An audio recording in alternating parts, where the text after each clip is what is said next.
Hey everyone, Steve Milloy here.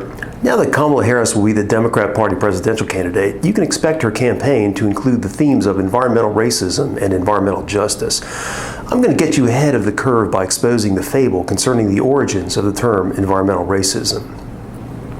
The tale told by the Washington Post involves a man named Ben Chavis, who would eventually become head of the NAACP in the 1990s. According to the Post report, Chavis was driving on a lonely road through rolling tobacco fields when he looked in his rearview mirror and saw the state trooper. Chavis knew he was a marked man.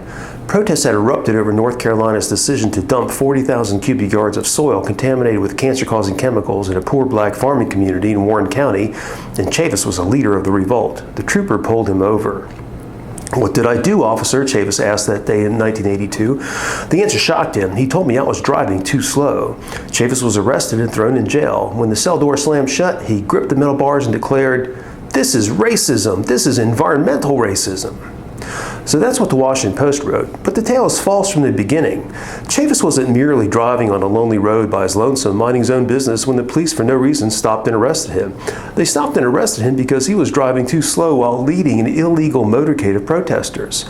And there is no evidence that Chavis said anything about environmental racism when he was arrested or when his cell door was slammed shut. Chavis never uttered the words environmental racism until 1987, 5 years later than what the Washington Post claimed. Chavis wasn't in the jail. He was addressing the media at the National Press Club. And he didn't coin the term environmental racism in 1987 either. In the context of the environment, I found the term used as early as 1978. A Nixon administration official even used the term as early as 1970 in the context of education. Finally, what was all the fuss about in the first place? Well, chemicals known as PCBs had been illegally dumped along 200 miles of roadside in North Carolina during the 1970s. The waste from the cleanup was headed for disposal to an EPA-approved landfill. While the landfill site was no doubt chosen because the locals were poor and could easily be bulldozed by the government, the other side of the coin is that way too much fuss was made about PCBs in the first place. Like today's forever chemical hoax, check out my video on that, PCBs were basically inert chemicals, then widely used for electrical insulation because of their stability. Hysteria arose because of trace levels of PCBs, like forever chemicals, have become ubiquitous in the environment.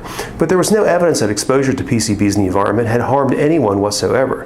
The whole mess was created by EPA junk science and fomented by activists like Ben Chavis. Don't take anything environmentalists say at face value. Always beware of greens bearing grifts. Stay up with the latest on the environmental racism and environmental justice hoax. Follow me on X at Junk Science and on my website, junkscience.com. Thanks for watching.